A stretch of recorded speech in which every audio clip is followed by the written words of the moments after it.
Welcome back into another edition of Prime Sports World. Thank you very much for joining us on today's episode of the Prime. We're going to be talking about the buyers and sellers as we're about 2 weeks away from the NBA trade deadline on February 8th. So we're going to talk about those teams that are probably going to be selling off some of their pieces and some of those teams that are looking to improve their roster as they get closer to the NBA playoffs. I'm David Huffman right there, TJ Hopkins and Israel Rivera. Please like, share, and subscribe. And gentlemen, welcome to the Prime. Welcome to the show. How are you guys all doing? Happy Thursday. Happy Thursday, everybody. Chilling, relaxing. Another day, another dollar. I would say I do not think I've seen the sun outside in like at least a week. It's pretty foggy. It's got that London fog. Yeah, it's got that London fog in the The Midwest. sun hasn't been out. The sun hasn't been out. It's just been dreary, super dreary, especially here, at least here in Fort Wayne. I don't know what it's like over there in Chicago. It's pretty foggy. It's pretty foggy everywhere, man. Yeah. So. But man, look, hey, man. Ready to talk about the rest of the. Hey, I'm excited for Go Talk, man. 'Cause I got two good guys, man. I got two good guys too. I'm pretty excited about it. I didn't get the chance. I was thinking about looking up two different guys while I was at work today, but I just didn't have time. So I'm just gonna go with the two guys I originally had pegged, and that's just what's gonna happen here. Yes, sir. Anyway, let's get right into it. So the way this is going to work is the way that we do a lot of these shows is you get some teams here in the list, and you get to pick if you think they're going to be buyers or sellers, as if you were the GM of that basketball team. So you pick the team, you're the GM. Are you going to be a buyer or a seller as we get closer to the NBA trade deadline? There are 20 teams in this list here, 18. I can't do math at all. Nine in the Eastern Conference and 10 in the Western Conference. I excluded the top tier Eastern Conference teams and the top tier Western Conference teams, along with the teams at the very bottom, because you're going to assume they're going to be trading off some of their pieces. And TJ, you get the honors. You get to go first. Pick a team. You're the GM. Are they going to be buyers and sellers? We get to the NBA trade deadline. First team I'm picking are the Philadelphia 76ers, and they are going to try and be buyers. The reason I say try is because I don't know who they're going to get. I don't know if they can get anyone, and I don't know who they would ship off to get said piece. Right? Well, so when they made the James Harden trade, they got a lot of like lesser tier pieces that could be flipped along with draft capital, like to flip for another player. But I'm not sure they moved the needle. Like Nicholas Batum, Covington, like those guys they're fine. Like the guys that, and like especially for like the quality of guys that they would go after. So I don't know if you guys can hear my TV in the background. I'm sorry, I'm going to turn that down a little bit. That's better. Um, they were in the Pascal Siakam run. Didn't make a move for it that we know of. Zach LaVine has been tied to the Sixers, right? Like so if you're Chicago and you're Zach and your Philly calls you like, hey, what do you want for Zach LaVine? Obviously, if you're Chicago, you don't give a damn about the players. Draft capital is what you want because you want to recruit that. You want to recoup some of that from the lost years of the Vucevic trade and the Rosen trade. So you want to get some of that back. So Philly's gonna try and be buyers, but I don't know from who. Izzy, you're the GM. Pick a team. I'm gonna pick the. I'll go with the. You know what? I'll go with the Utah Jazz. They're gonna be sellers. Okay. I know they're top 10. They're a top 10 team in the West. They're a playing team right now. The record has them in the playing right now. But the way that they have some pieces that they can probably get away to get some more draft capital. One could say that they can get rid of Colin Sexton's been playing amazing basketball this season. They can get rid of him. They can try to get rid of Jordan Clarkson. They can, I think Lowry will probably stay, but if there was somebody, I think everybody on their team isn't safe. I think if they had the right piece for Larry Markkinen, the right package for Larry Markkinen, they'd get rid of him. You gotta take it. Yeah, you gotta take it. Yeah, so I think the Utah Jazz, I think they're obviously and they're in the playing right now because they've been playing good basketball as of now, but they definitely have young pieces that they can also look to build on. And get more acquisitions. You got O'Shea Abaji there. You got Keontae George there. You got Walker Kessler there. Godly. Well, so they're trading those guys. I'm just saying. They have THT who's on the expiring contract. They have Kelly Olynyk on an expiring contract. Right. Those are two guys that can help other teams in the NBA. Those are three guys that they can. Those are three guys that they can build around. Or they can acquire talent for. Because I think O'Shea is one of the better, probably one of the best two-way guys I think in the league. In my opinion, I mean he can shoot the three. He's a 3-and-D guy. Keontae George is the nice young rookie out of Baylor, who I think that can, has turned some heads his rookie season. And Walker Kessler's a shot blocking specialist down there. If you can add some muscle to his frame and get him a better offensive game, I think you got a nice, solid three-piece there. But you got some pieces that you can trade right now that teams are looking at, especially a Jordan Clarkson, a Colin Sexton, a Larry Markkinen, who's the power forward that they got from the Atlanta Hawks. John Collins on that team as well. So those are all guys that they can trade away and get some future assets for. I'm the GM. I'm going Golden State. They're going to be sellers. This is going to be super unpopular, but this is not a good basketball team, and they're not going to trade for anyone that's going to make them a good basketball team. They should be worried about their future. They should worry about what their roster is going to look like going forward. They should probably be planning for next season. Klay Thompson's on an expiring deal. Yeah, he's making a ton of money, but Chris Paul, Andrew Wiggins, Draymond Green, they've recently come out and said that everyone's kind of on the table besides Steph Curry. This is a team for years you can pencil in Golden State outside of the season that Steph Curry barely played to be a playoff team. They're really struggling right now, and they're just not playing good basketball. They're not even a play-in team if the playoffs were to start today. The 3 games under 500, I think they are going to be sellers, probably for the first time in this era of Golden State basketball. Yeah, it's about time. It's about time. Their window's closed. In my opinion. If you told them, hey, we're gonna draft Steph Curry, the guy who became a sensation thanks to 3-4 games in the NCAA tournament, we're gonna draft him. Then we're gonna get this no-name guy named Klay Thompson out of Washington State. And don't look at me like, as fans that see this, don't sit here and say, "Oh, Klay Thompson wasn't." Like, yes, he was. They drafted Klay Thompson, and they said, "Who the hell is that?" On draft night. I remember. I They watched figured it. out he was Michael Thompson's son. So they figured out he was. The real talk. The only one of the big three who had a name when they put it all Was together Draymond Green? was Draymond. Yeah. Was 'Cause Draymond? He was All-American at Michigan He's, State. he's an All-American at Michigan State. He's Big Ten Player of the Year, all that good stuff. 4-year guy. If you told them when they put that together, like, hey, we're gonna draft these three, we're gonna build around Steph, we're gonna ship off Monte Ellis. People forget that. They were mad about that. Yeah, They chose Steph over Monte Ellis. But like, hey, we're gonna do all this, but we're gonna win 4 rings.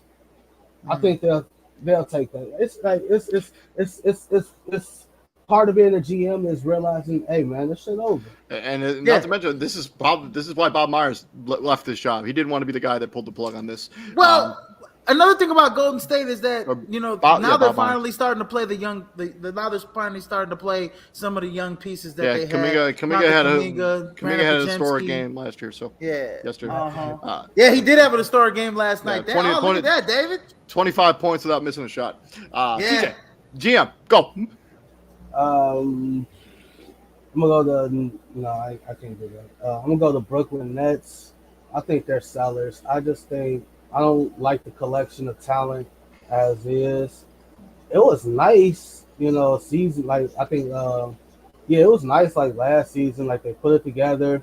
Mikal Bridges and Cam Johnson, they just picked up where KD and Kyrie left off, because like people forget that they made the playoffs, and the big reason why is because KD and Kyrie was there for most of that season.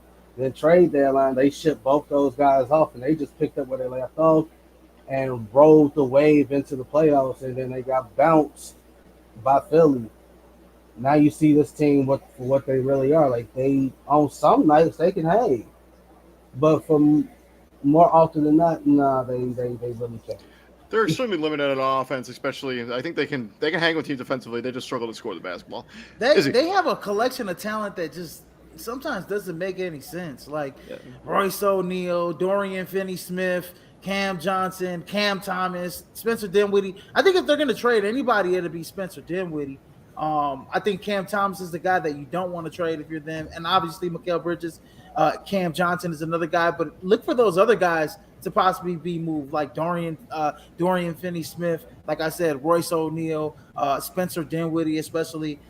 Spencer Dinwiddie looks just miserable there at times. I mean, he just is like being so passive. Ben Simmons is another guy. Ben Simmons is another guy that's just sitting there. Nick Claxton's on an expiring deal. Spencer Dinwiddie's on an expiring deal. Royce O'Neal's on an expiring deal. I think that's the kicker right there. Like, if you had Ben Simmons, like fully there, like physically, mentally, if Ben Simmons was there and he's playing without I've had a solid team. I think that era of Ben Simmons' career is just done. Like, bro, I've had recently. Hey, recently I had a pinched nerve in the right side of my back. Arguably one of the most painful things I've ever experienced. And I'm like, yo, because it just hit me. I know. I'm like, yo, what the hell is that? Because I ain't never had one before. It's like I go to bend down, and it's like this shooting pain. Welcome to aging, TJ. In that spot of my back, and then it went down to the right side of my leg. And it's like, I'm like, yo, what is that? And then I'm like, oh, that's a pinched nerve. I'm like, how did I get a pinch? I'm in the gym 3-4 times a week, five at the max. I get the only thing that's fucked up about me is my sleep schedule, because I'm up all night and then I sleep during the day. Like, you're not supposed to do that. Like, that's the only thing that's messed up about me. So that's what Ben Simmons is going through. He's having to work out and rehab on a pinched nerve, and he can only do so much because he's limited. Like, one wrong move, one wrong tweak, that nerve is hidden. I don't even know if you can trade Ben Simmons. Like what? Like Nah, he has no value whatsoever. You would have to attach. He's a negative asset. You'd have to Get attach. anything for him. You'd have to attach something to him in order to get him to trade him away. Izzy. I am gonna go with the Atlanta Hawks as a seller And at you the stole trade mine. deadline. I think that the Atlanta Hawks have quite a few assets that quite a few guys that they can probably move off. They can move off Bogdan Bogdanovic. They can move on a Trae Young. They can move, especially on a DeJounte Murray, and get a nice package for him. Just those three guys alone, they can move off of. They can move off of Clint Capella.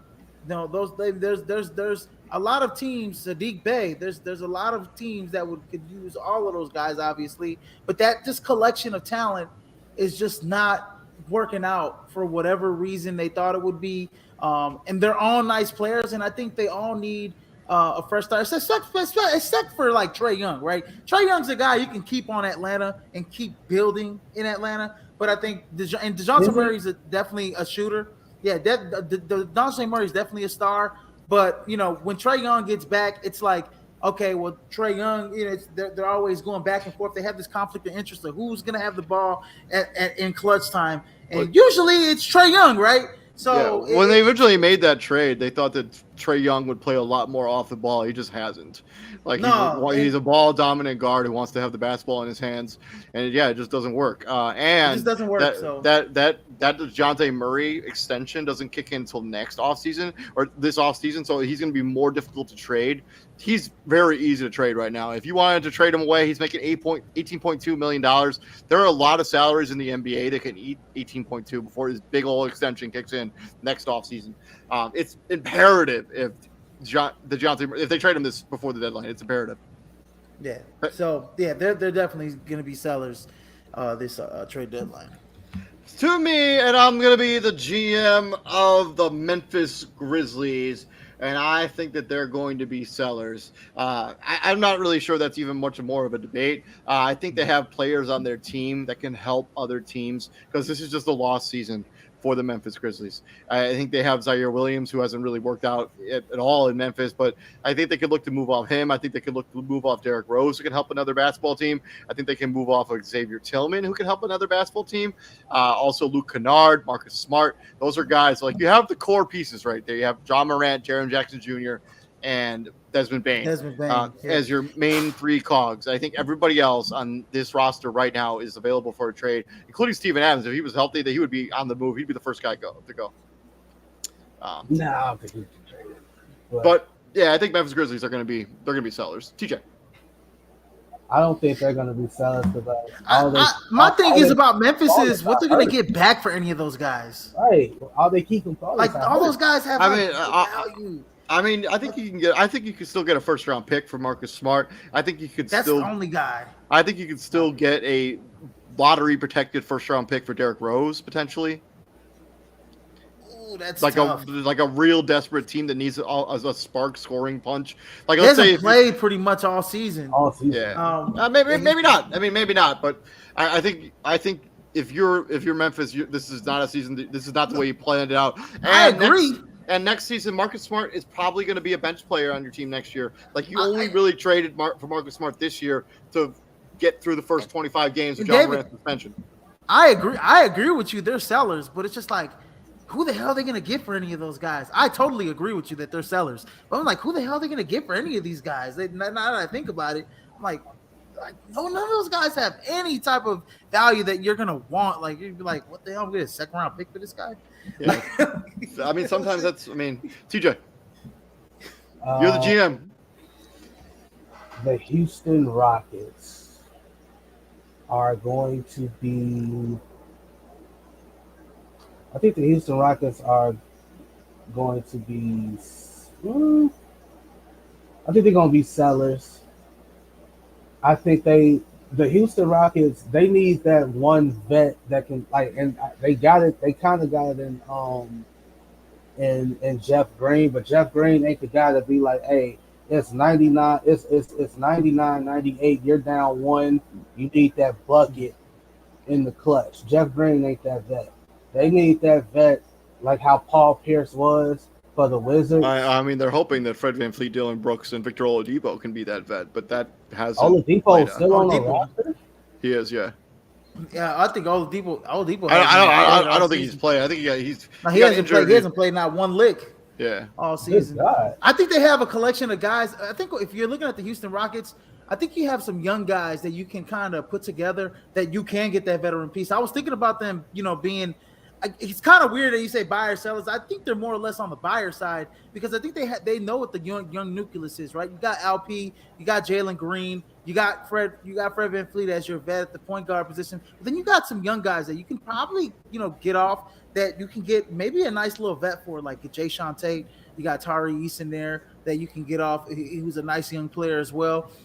You still have Aaron Holiday as well. And then obviously you're not going to get rid of Cam Whitmore or Amon Thompson as well. Those are your young pieces. But I think those three guys right there, those other three young guys, I think you probably package it with a Jeff Green and probably get a nice vet that can help your team right now because Imo Udoka, they did start off hot. A little bit. They started off nice, they were in the and then top they three kind at of one fizzles point. out a little bit. It's just because it's just like Jalen Green had a terrible December. You know what I mean? And like he just started to pick it up in January, and so it's like now it's like that team is just starting to kind of pick it up. I mean, last night, Jeremy Grant shot a fadeaway 3-pointer, banked it in, and then they were just done. Overtime, it was like Alfred Simons was just like murdering them in the pick and roll, and that's the problem. It's like sometimes when this team gets punched right back in the mouth, they don't know how to pick themselves back up off the floor because they're that young. So I agree with TJ. They need another veteran that's gonna in that lineup. I would like a Tim Hardaway on that. Tim Hardaway on that team would be nice. Tim Hardaway on that team would be nice.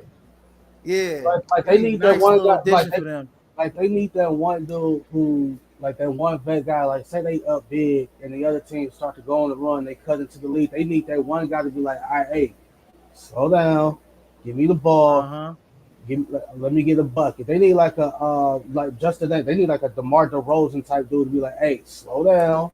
Yeah, that's what we finna like. That's what we finna do. Exactly. I think that's what they need. And speaking of Tim Hardaway, I think I'm actually gonna go with the Dallas Mavericks. And I haven't had them on the buyer side. I still don't have anybody on the buyer side right now. I think they're sellers at the trademark deadline. What? I think they're gonna be selling. I like in terms of like some of their like who the hell. I mean, they could be buyers. You can put them on the buyer side, but like they're gonna trade. They're gonna want to look to trade off of Tim Hardaway. They're gonna probably want to look to move off of like a Grant Williams, who I know Grant Williams. I mean, when they got him in the offseason, Grant Williams was like supposed to be, this stuff. I mean, he hasn't really worked out for them. But he's averaging 8 points a game right now. Yeah, I would like for them to probably trade a few of these guys that are who's the young guy that comes off the bench for them as well. They got they have Jaden Hardy. Jaden Hardy. Probably there's a lot of teams that probably like Jaden Hardy as well. Olivier Maxi Prosper has been. No, he's their rookie they got this year. I think they keep him. Yeah. But I think like a Jaden Hardy, getting Tim Hardaway, Jaden Hardy off your hands. I don't know if the Grant Williams thing has worked out, but I mean he's okay, spot up 3-point shooter, but defensively, what does he give you? You know what I mean? For that team, they need. I mean, that's why they got him. I mean, they got him to be a defensive anchor, and he's not giving them anything defensively. So I think, I think they need a third guy. I like their young big Derek Lively from Duke. I really like him. I mean, he reminds me a lot of Tyson Chandler, but I think they need that third guy. To kind of take things off of the off of the low. And that's supposed to be Tim Hardaway, but it just really hasn't. Unless Luka isn't, and the problem is with them is that when Luka's in the game, he just slows everything. This team is so much better when Kyrie Irving is the main option, like it's the main guy pushing the pace. Well, when Luka gets the ball, he slows everything down, and it just doesn't bode well for none of those guys. And so I think you need to get a guy that can work in between both with Kyrie and Luka. I don't think they have that. I think like Tim Hardaway Jr., like he plays much better in a faster paced offense than he does when Luka is like and they're not going to get rid of Luka anytime. So That's true. I'm gonna swing. So I'm gonna swing into the Orlando Magic. I'm gonna put them as sellers. They were a very nice story at the beginning of the season. They were in the top 5 in the Eastern Conference. They've fallen down to 8. They're still They're still a couple games over 500. But I think they have some. I think it's enough. I think enough's enough. I think enough's enough. I think they could use a roster shakeup here. I think Markelle Fultz is a guy who's on an expiring deal. Gary Harris is on an expiring deal. Joel Ingles is on a team option for next season that they could look to move him. Teams could use a Joel Ingles. I'm not sure how much I'm not sure how much he even plays for this team, but I think this team needs a little bit of a roster shakeup, a little bit. Yes, it was a very nice story at the beginning of the year because they were excellent at the beginning of the year, but it just hasn't worked out over the last month or so. I think they're going to be sellers. Yeah, I'm with you. I think enough's enough. Like they were kind of my team to look out for when the season started, and yeah, like and Izzy was on them, bro. Like that first. I love this team, man. That first month of the season, bro. Like they were like what, top 3, top 4, and I'm like, wait till Christmas. Well, the problem is, I think Franz Wagner went down for a little while, and they kind of. Hurt they are in a position of like they have a surplus of young talent to where if a guy like Franz Wagner, however important he is to that team, if he goes down for any length of time, the other surplus of young talent should be, hey, we should be able to pick up right where we left off with Franz Wagner going down. So like for them to be like that heavy dependent on one guy goes down for you and you fall off the wagon like that. Yeah, it's time. Like, hey, I'm with David. They need I put them in the same boat as the Houston Rockets. You need that. I agree with you on that. I would like them. They got I think the main guy that they can get something for is Cole Anthony. Yeah, he's a guy coming off the bench. Spark plug guy off your bench. Spark plug coming off the bench. He could possibly be a fringe starter for any team. Him, like Jalen Suggs is the starter. I don't think they move off of Jalen Suggs. Obviously, they don't move off of Franz Wagner or Paolo Banchero. And for that matter, I don't think they move off of Mo Wagner because Mo Wagner comes off the bench and gives you some really good minutes, really good time. I think a guy like Goga Bitadze is a guy that teams can covet because he's a nice defensive player in the post at the center position. He can block shots, off the shots, rebound. I think they keep him. I think they could. You think they keep him? Yeah, I think because Bitadze was a guy like he was buried on the bench in Indy, right? He wasn't playing. He goes to Orlando, and it's hey. I can't play. I'm finding minutes and almost immediately. I think they move off of Wendell Carter Jr. I think that's a good one too. Yeah. I think they can. I think they move off Cole Anthony. I think they feel calls for Jalen Suggs if they get the right deal. I agree with you on that too. And yeah, TJ.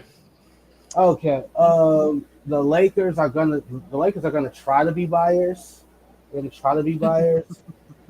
In the same boat with Philly. Like I mean, like the LA can go either way. They can be a buyer or they can be a seller because the names that the names they're trying to sell for the people they're trying to buy is the math ain't math.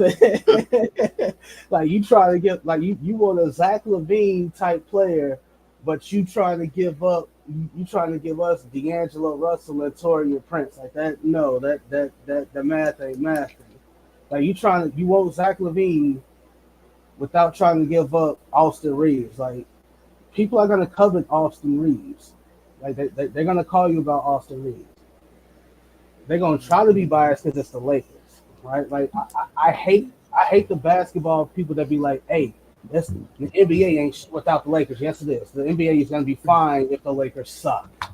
It's true. Right? The only thing about Austin Reeves, man, he's kind of flattened out a little bit in the last month of the season. Yeah, it happens. Yeah, he hasn't really been that. He hasn't really been that. I mean, that's kind of what happens when you're a fringe bench player, and then your usage goes through the roof. Like, I mean, you're gonna make some like growing pains mistakes, and now you're getting paid a bunch of money. So he's flattened out a little bit. You know what? As a buy, the buyer side's looking a little weak right now. I'm gonna go with the Indiana Pacers as a buyer. This team's Absolutely. definitely not sellers. I don't think they're selling anybody on that team. I don't even think they're gonna make even another move here at the trade I think deadline. they still could though. I mean, they still have They some could, but expiring contracts. They got that Jalen Smith. They kept like all of No, their pieces in they there. Like, and they no have some they trade first they're round gonna picks be too. like no they're gonna because again in order to be a buyer you gotta be a seller and they got pieces to sell to get yeah, upgrade. They got pieces to sell to get upgrades. So again, like you need another player on the wing that likes to play up and down. A give her Chicago, to Buddy Hield. a Chicago, They should do that. a Chicago. Like what would it take for y'all to give up Zach LaVine? We got players. We got players. Got a I couple think they draft could do that. picks. Trade them in the division. What that mean? We'll see. I don't know. You know what? No, you're right. You're right. You're I right. think You said Indiana what that is. means. I think Indiana's still a buyer too. I think they are a buyer. I agree Unless with you. look, bro. Ty- Look. Tyrese Because Halliburton. they're pushing all their chips to the middle. If you're gonna push all your chips Unless to the middle, you might as well go all in. I'm not Tyrese giving you Halliburton, Zach LaVine Pascal unless you Siakam, and Zach LaVine. Yeah. I'm not giving you Zach LaVine unless you include that man Benedict Mathurin in a trade. I think the Pacers would make that trade. I think that would because their I'm windows not right now. giving Their up windows Zach right. Their unless windows Benedict right now. Mathurin's Their in the window trade. isn't like 3 seasons from now. It's literally Give me right now. Benedict Mathurin, T.J. McConnell, and Buddy Hield. Man, I don't How think about that even close to making the money work. But I'll go Chicago Bulls since I'm the GM now. I kind of wish I could just leave them right here in the middle because I Me honestly too. think that No, do that. No, do that. I honestly think that they're just gonna sit and literally do it, not a thing. Like I think they're gonna ride out this season because it's just the Chicago Bulls way, do right? Do that. I'm fine. I'm doing it. I'm leaving it right in the smack bang in the Can middle. we can leave teams in the middle now? can now. Let's do it. But I just think the Chicago Bulls, like they just constantly do this. Like they're like, oh hey, we're like a playing team now. Let's not trade everybody away. Let's I just think, stand pat. this is what I said was going to happen, right? AK and Mark Eversley, they were going to get this team to the All-Star break, right? And we're going to see what the deal is with at the All-Star break, and they're right on the cusp of things where it's like you have a chance to be 500, and then you lose a game or two, and then you win a game or two, and then it's like on the verge of being 500 again, and then something it can go either way. I think that what they're going to do is. But I don't want to break the rules of the game, so I'm gonna make them sellers. So, Loser. It's but your game. I know. I don't want my rules to get broken. I don't want my rules to get broken. So I'll put the Bulls as sellers. I do think that I honestly think they will do literally nothing because it's the Chicago Bulls way. But they should be sellers. Should be. I'm the GM. I'm making a decision. They're sellers. TJ. You gotta feel calls. You gotta see what people are talking about. Like I understand if people call and you don't get an offer that you feel is adequate to your liking and you say no. That's fine. That's you doing your due diligence. To me, that's not doing nothing. That's like Paxson used to do that and it used to piss me the hell off. You made a deal just to say you made a deal. Right? That shit used to irk my soul. I don't see them making a move just to make a move. I'm breaking your rule. I don't care what you say. I don't care what you believe. The Cleveland Cavaliers are staying right there in the middle. I think all their key pieces are hurt. Like they're banged up to do anything. Like Darius Garland is literally coming back. They keep winning games somehow. It's not Darius Garland literally is coming back from getting his jaw fractured. Right, Evan Mobley's been in and out. Jared Allen's been in and out. And to David's point, they just somehow keep winning games. I think what they do is like in that first quarter, like they blitz their opponents so fast. Like they get out. They play suffocating defense. That's what it is. And they get out to such great. I don't even think it's like suffocating defense. I think it's what like the Warriors used to do. Like we finna blitz you, and because this is a copycat league. You're going to try to match us 3 for 3, and you can't do it. So we hit 3, you come down, miss your 3, we hit another 3, come down, miss your second 3, we come down, hit another 3, you already down 9 before you even think about putting the ball in the basket. I think they just going to stay right where they at. And in the offseason, like the real offseason, then we might see some ish get made. I think because I think I think like with how how the playoffs ended for them last year, with them getting ran out the gym by the Knicks, because that was a bad matchup. That was a bad matchup.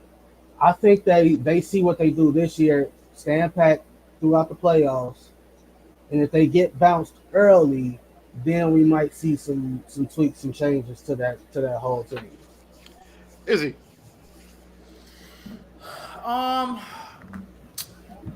Who'd you pick? Did you pick the I Cleveland picked Cleveland. Cavaliers? I picked Cleveland.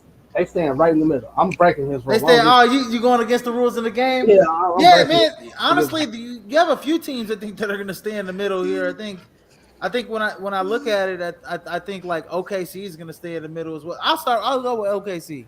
I don't think OKC is doing anything with any of their young talent.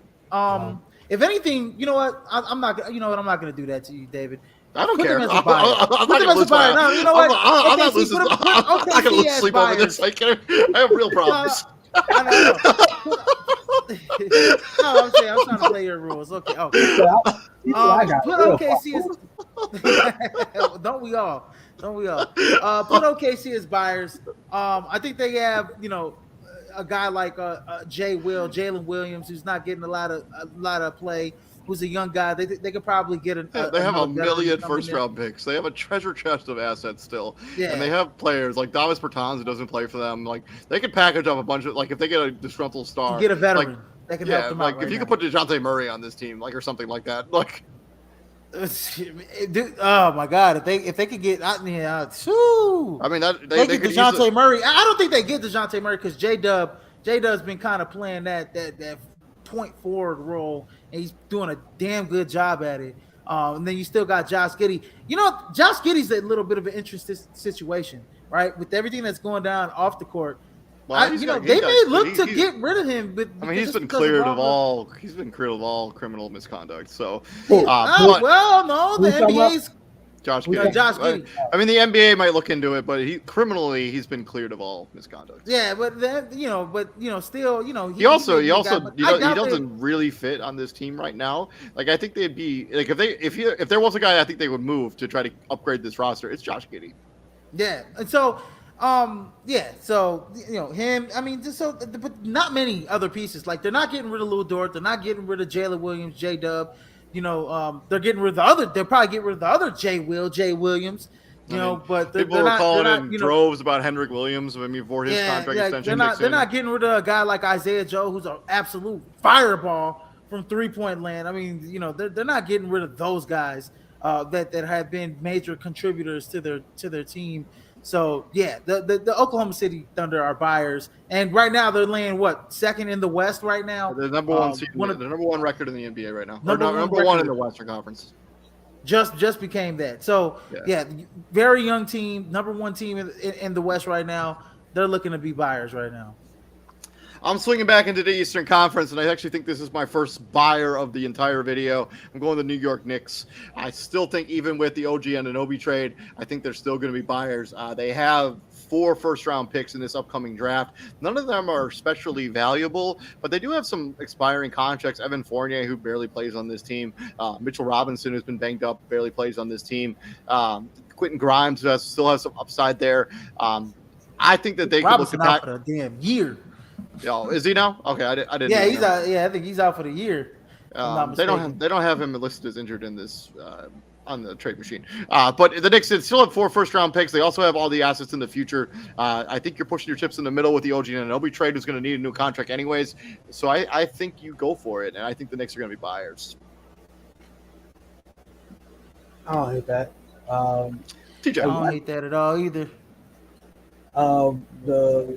New Orleans, they need to be buyers. They need to get more. I don't know. Where are they at right now? They're the 5 seed in the Western Conference right now. They've been playing really good basketball since CJ got back. About a month, 2 months ago, a month and a half ago, or something like that. They're 6-4 out of the last 10 games. Their point differential actually is like 4th highest in the NBA right now. Dude, So, they're either blowing or teams out in or they're the getting West blown at out. least. In the West at least. Dude, they're either blowing teams out of the gym or they're getting blown out the gym. And You know another what thing, I mean, you have a healthy Zion Williamson, right? Like I think you that's have, the I mean, his, part. They won. I mean, he hasn't notoriously been healthy for an entire season. If you have him healthy for one run at this, I think you want to push your chips to the middle. I mean, if that means you have to trade a Herb Jones or a Trey Murphy or some of these other teams like Dyson Daniels, I think you do it and try to get somebody who helps you win now. Yeah. They could still use a point guard. They could still use a point guard. Period. And the point guard that they could possibly get, they could easily get for free, bro. Like when the Hornets buy out Kyle Lowry, you don't think New Orleans? Yeah. I mean, they're another team that could potentially be in the market for a DeJounte Murray. Like he would be a really nice fit next to TJ McCollum. In theory. In theory. Is he? I'm gonna go with the Sacramento Kings as buyers. They, I think that they're one piece away. They have a couple pieces that they could probably get rid of. Like Harrison Barnes is a guy that they can get rid of, a veteran guy that they can, possibly send to a contender or send to anybody that they can get, other piece that could package him up with like a Davion Mitchell or something like that. But yeah, this team is on the fringe of being in the top 6 or 7 seed right now in the West, if I'm not mistaken. Yeah. So, obviously De'Aaron Fox, the health of De'Aaron Fox, who's been relatively healthy this year. I know he had that little, patch where he was, out for a week or two.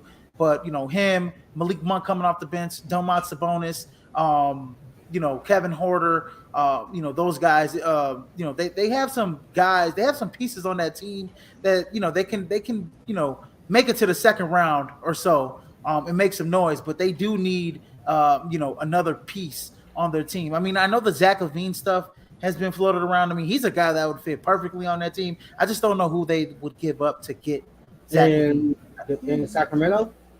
In Sacramento, yeah. So first, we're talking about Kevin Huerter, maybe Keegan, maybe a Keegan Murray. Murray, Kevin Huerter for sure.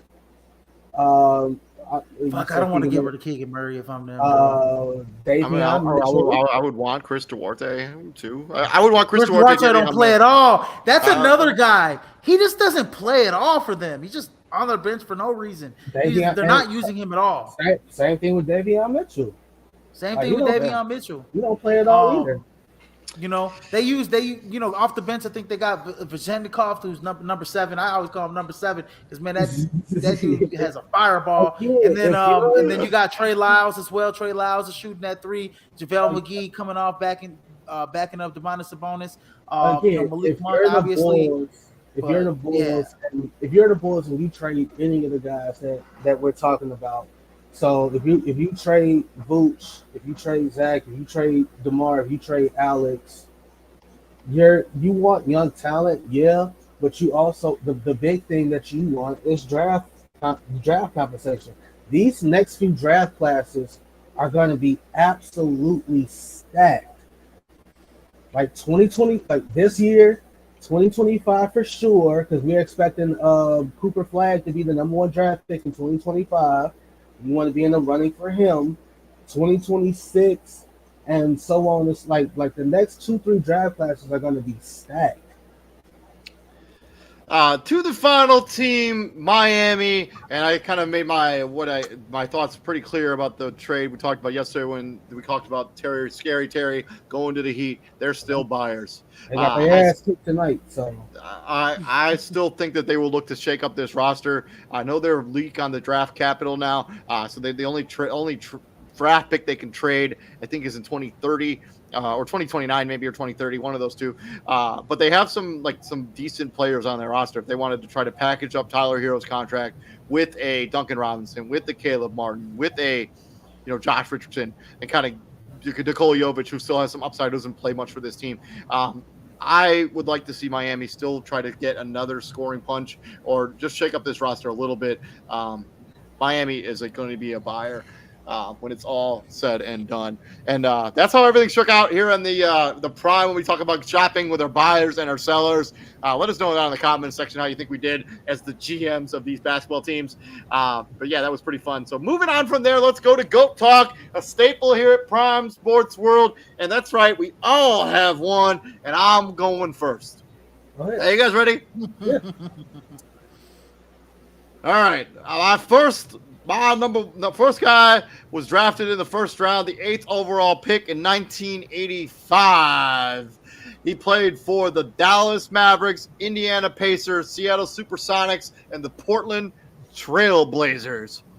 He's a 3-time All-Star, 1-time All-NBA third team, 2-time NBA Sixth Man of the Year. He's a FIBA Hall of Famer as well.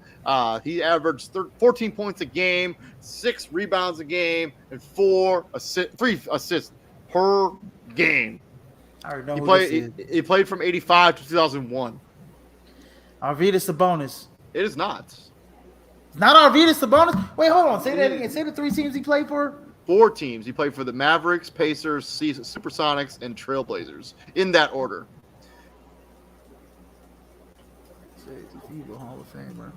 Oh, Vladimir Radmanovic. It is not him either. 85. Is he 85? 85. Godly. 85. I'm not listening. Okay. Yeah, he played from 85 to 2001. Yeah. Oh, shit. He went to Washington, 1981 to 1985. So, and he was born in West Germany, if that helps.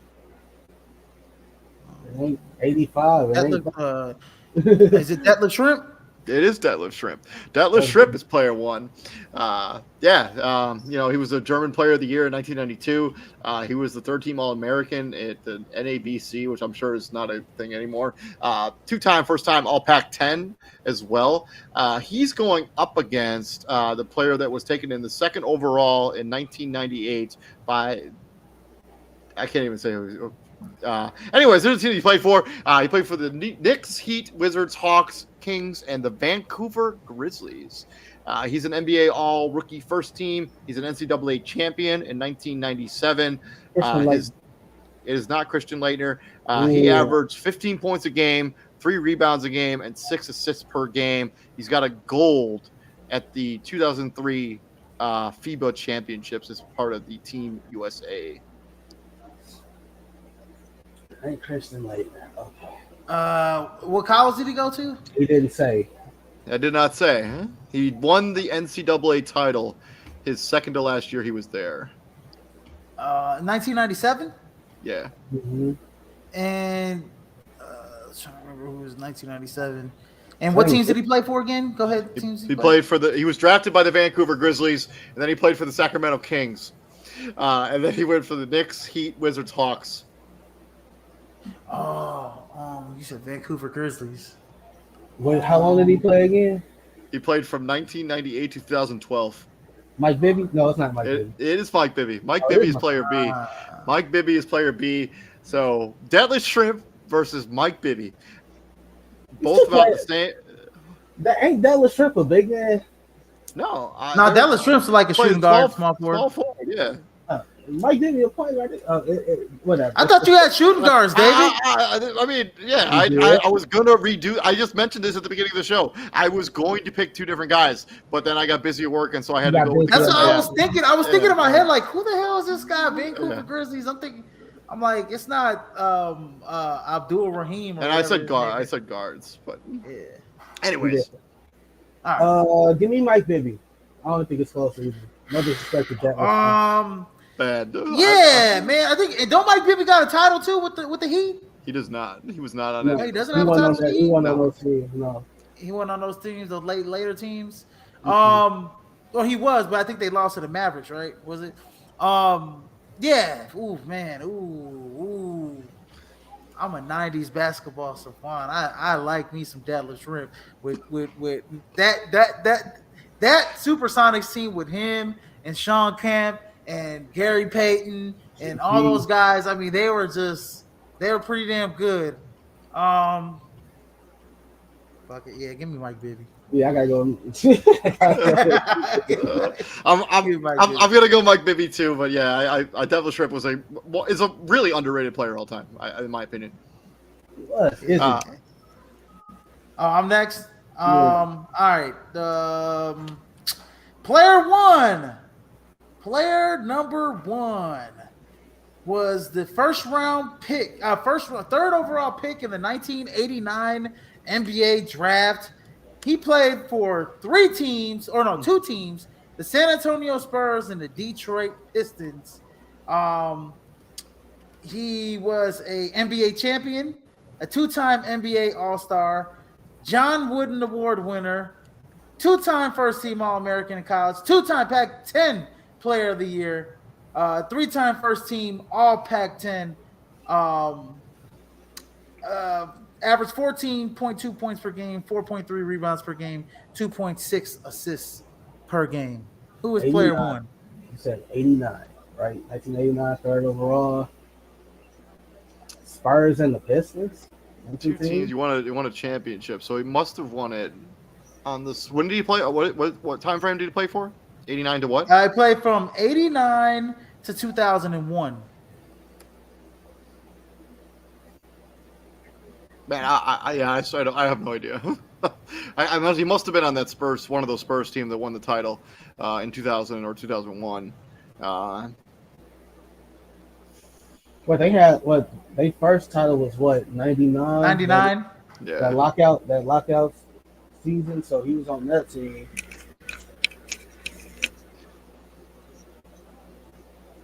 Because they didn't win another one till what 2003? No, 2000. Yes, Yeah, I don't think they didn't win another one until like what 2004. Yeah, something like that, right? And that was David Robinson's last year. It's also just thinking of the team that like Sean Ellis on that team. it was also Steve Kerr's last year, and it ain't him. David was a little warm there.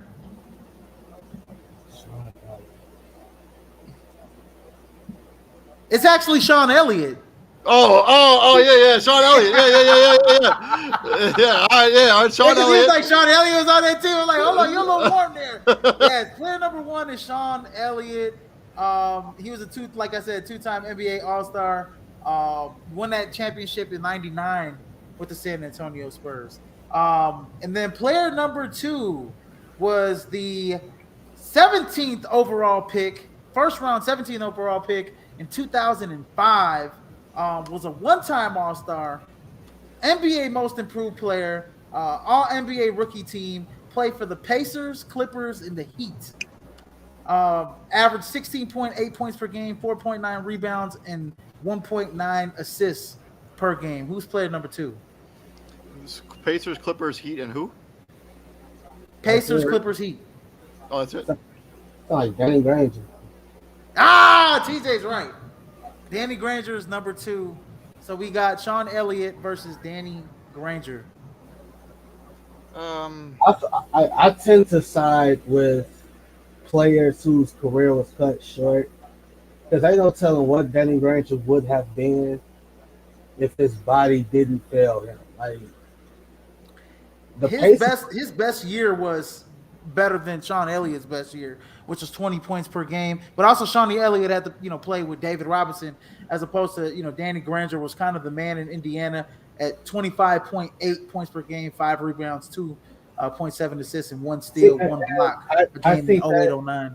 I think that it's unfair, but it's like if you're Sean Elliott, could you have been the guy on any team?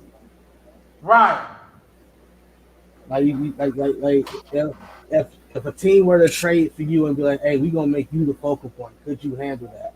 I think Indiana was set up for years they were gonna be set up for years with Danny Granger as the guy and then Paul George. Danny Granger was filthy nasty. He was like when he was healthy, Danny Granger was I know, TJ, you don't play fantasy sports, right? I don't. Danny Granger was like a first-round pick in fantasy back in the day when he was like Danny Granger. I'm going Granger too. Danny Granger was a absolute bucket when he was healthy. Yeah, man. If I'm gonna have to pick a guy, man, it's probably gonna be Danny Granger as well. But I picked both of these guys because their points per game was similar, and they're both small forwards, and I think they both did a lot of the same things, man. Except I think Danny Granger was more of a playmaker, in my opinion. Yeah. With the basketball in his hands. So, TJ. All right, player one in my GOAT talk was a big man. See, I actually followed the rules, David. Mine was a big. I was like, Man, I got very busy at work. I know. okay? I'm just busting your feel. My big man. Went undrafted in '98. Did not get drafted. Was this Ben Wallace? It has not been Wallace. That would have been like too easy because the minute I said, I would say like full-time DPOY. undrafted in '98. Undrafted Undrafted in '98, and Okay, come on. played from '98 to 2012. Started off overseas, then went to the Hornets, the Bulls, the Pacers, the Kings, the Rockets, and the Timberwolves. His only career accolades was that he was a two-time All-Star. Two-time All-Star in 2003 and 2004, back-to-back years. Points, 11 a game, 7 rebounds a game, and 3 assists a game. And he was a two-time bronze medalist in like the FIBA stuff for Team USA. Not the Olympics, but like like the qualifying shit. who are those teams he played for again? I heard the Bulls. Hornets, Heard the Bulls, Timberwolves. Pacers, Kings, Rockets, Timberwolves. Timberwolves.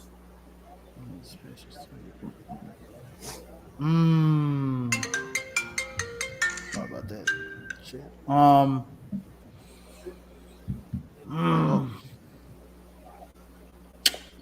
I need something else. I can't. I have no idea. What college did he go to? Can I get a college? He went to Purdue. Went to Purdue. 1998. Went to Purdue. 1998. Two-time All-Star. This is no, it's not. Who? Man, you got me a tough one. He went undrafted too. Undrafted? He's how many undrafted players made the All-Star team? Like that list has to be real short. It's really short. It's got to be like Ben Wallace and whoever this guy is. That's real. It's real short. It's real short, man. Damn, dude. Damn. I'm at lost for words. I don't know who it is. Nothing going once, nothing going twice.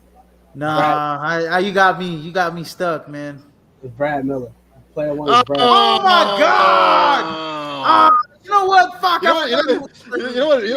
know what Brad Miller does now? No, what is Brad Miller doing? Grows the reefer. That is adequate of him. He grows the medical marijuana. All right, player two might be a little easier for you. Another big man, obviously played from 2005 to 2019. Was 8th overall pick in 2005. Played for the Knicks, Blazers, Suns, Magic, Cavs, Lakers.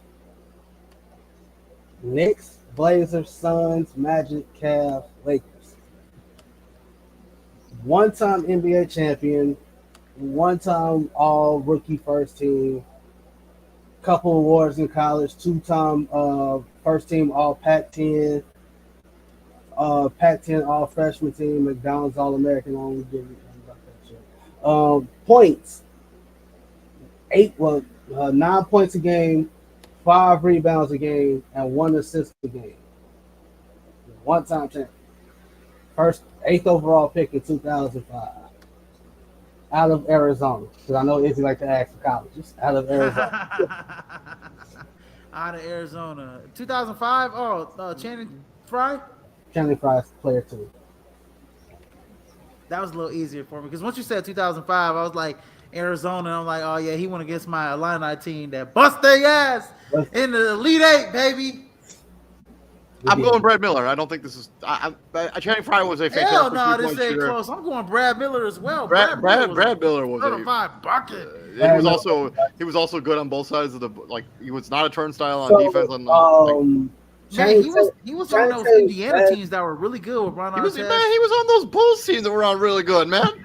I know. Well, he was on. He was on some real bad Bulls teams, but he was also he was on the baby Bulls. No, he was on the baby Bulls, and then he was on the one Bulls team that went to that took.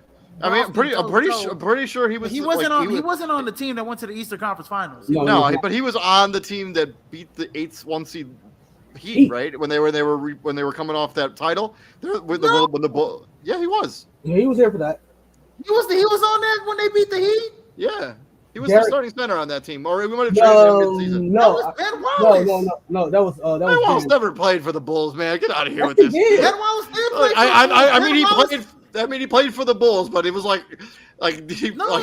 Ben Wallace. No, that was the Ben Wallace team. Ben Wallace, Tyrus Thomas, Ben Gordon, Kirk Hinrich. That was that team. No, that was that team. Brad Miller wasn't on that team. Brad Miller, if I'm not mistaken, was on the Rockets that year. No, the team that Brad Miller got, the team that turned Brad Miller to a quote unquote a household name was Sacramento. Remember those early Kings teams they used to battle with the Lakers? He was on those teams because Brad Miller's best year after Vlade had retired or some shit, right? So Izzy is right. Brad Miller was not on that team that beat the Heat. So keep in mind, 4-5 matchup. Keep in mind. I'm still going Brad Miller. Brad Miller was a fantastic player. His longest stint with any team, where those Kings teams, he was there for 6 years. He was there from 2003 to 2009. His best year in Sacramento, he averaged 16, 9, 4 assists a game, a steal a game, and a block a game. And that was 2004, 2005. Was he an all-star when he was on Sacramento? Those are the 2 all-star years, yes. Well, in Sacramento? Okay, because I was gonna say, man, in Indiana, he was pretty damn good too. He was on those Ron Artest, Steven Jackson. All right, so check it out. I mean, you imagine if the Malice in the Palace doesn't happen. I mean, maybe he has a ring. So 2001, 2000 in Indiana, I think he was gone before that. He wasn't there for that. 2001, 2002, 2002, 2003. He was gone when the Malice in the Palace. I don't even think Steven Jackson was on it. I think they had Jamal Tinsley. No, Stack was on that Malice team because he was one of the guys. No. I'm saying. Brad Miller never played with Steven Jackson. I don't think. Because I think Steven Jackson might have been in San Antonio when Brad Miller was in Indiana. Yeah. But needless to say, I'm picking Brad Miller just because Brad Miller was a bucket, and Channing Frye was a bust in my opinion. Channing Frye got the ring, but he was in Cleveland. He was like 7-4. That was Channing Frye. I expected more out of Channing Frye. Channing Frye had that run again in 04-05 that really pushed him in the draft, and I thought that he was going to be like a stretch 4 or 5 that. No, and out the gate, because keep in mind he was all rookie first team, right? Out the gate, he gets drafted by the Knicks, right? His rookie year. He was giving them 12-6 as a rookie, right? Then it dipped a little bit, then it dipped some more, then it dipped a lot. Then he goes to Phoenix, right? He goes to Phoenix. His scoring picks back up. His first year in Phoenix, he's 11. He's 11-5 with basically 1 assist a game. Then he's 13-7. Then it's 10-6. Then he's 11-5. And then his scoring dropped again when he goes to Orlando. Then he's in Cleveland. Then he's with the Lakers, and then back to Cleveland. Then he retired. So me personally, I'm going Brad Miller. But to say Channing Frye was quote unquote a bust, Channing Frye was solid. I just think Channing Frye was, I don't know how to describe it. I wouldn't call him a bust in my opinion. Well, that's been our Fight Ladies decision to go talk. You got 3 of them today. Let us know down in the comment section who you would take in our player comparisons. Thank you very much for joining us here at Prime Sports World. This has been our episode of the crossover where we broke down the buyers and sellers as we get closer to the NBA trade deadline. Please like, share, and subscribe to the podcast. David Huffman, TJ Hopkins, Israel Rivera. Gentlemen, what do we do? Hit the prime, my friends. We bring the heat, ladies and gentlemen. Remember I broke it down before the Kings made the playoffs, like for the first time in like 20-some years. Brad Miller was he was on the roster of the last Kings team to make the playoffs before these guys. So yeah, Brad Miller was solid in Sacramento. Yeah. Like he really took it. Like because I remember like Vlade Divac had I think retired or had was done with basketball. And they got Brad Miller and they still have Brad Miller with C Webb and Mike Bibby and Doug Christie and yeah. But we'll be back here next weekend. You all have a good weekend. Stay safe out there. Next episode, we're going to be breaking down those championship matchups as we get to find out who's going to be playing in the Super Bowl this weekend. You all be safe and have a good night, all right? Peace out, guys. Talk to you.